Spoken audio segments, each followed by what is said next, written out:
বিশ্বজুড়ে যখন মধ্যপ্রাচ্যের সংঘাত আরও বিস্তৃত হওয়ার আশঙ্কা বাড়ছে, তখন নতুন করে বড় ধরনের সামরিক অভিযান চালিয়েছে যুক্তরাষ্ট্র। রাতভর ইরানের বিভিন্ন সামরিক ও কৌশলগত স্থাপনায় বিমান হামলা চালানোর দাবি করেছে মার্কিন সেন্ট্রাল কমান্ড সেন্টকম। হামলার পর ইরানের দক্ষিণাঞ্চলে একাধিক প্রদেশ ও দ্বীপে বিস্ফোরণের খবর পাওয়া গেছে। এতে অঞ্চল জুড়ে নতুন করে উত্তেজনা ছড়িয়ে পড়েছে।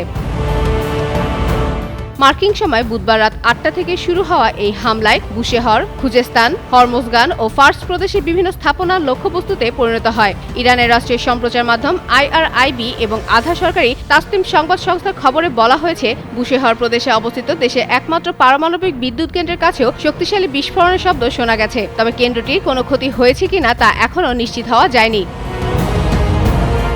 এছাড়া বান্দর আব্বাস, কেশম, কিস, আবু মুসা ও আবাদান সহ কয়েকটি এলাকায় বিস্ফোরণের ঘটনা ঘটেছে। কেশম দ্বীপের একটি আবাসন ভবনে হামলার পর অন্তত 2 জন ধ্বংসস্তূপের নিচে আটকা পড়েছে বলে জানিয়েছে IRIB।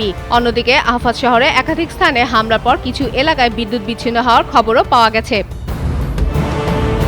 হামলার বিষয়ে সেন্টকম জানিয়েছে, বুধবার মার্কিন বাহিনীর ওপর ক্ষেপণাস্ত্র হামলার চেষ্টার জবাব হিসেবে এই অভিযান চালানো হয়েছে। সংস্থাটির দাবি, IRGC সামরিক কমান্ড কেন্দ্র, ক্ষেপণাস্ত্র ও ড্রোন ঘাঁটি, উপকূলীয় প্রতিরক্ষা ব্যবস্থা এবং সামুদ্রিক সক্ষমতা সহ কয়েক ডজন লক্ষ্যবস্তুতে আঘাত হানা হয়েছে। তাদের ভাষ্য, এই অভিযানের উদ্দেশ্য ছিল মার্কিন বাহিনী, আন্তর্জাতিক বাণিজ্যিক নৌপথ এবং উপসাগরীয় মিত্র দেশগুলোর প্রতি ইরান ও তার মিত্র গোষ্ঠীগুলোর হুমকি কমিয়ে আনা। ফাতেমা ফাতেহ জান, যুগান্তর নিউজ।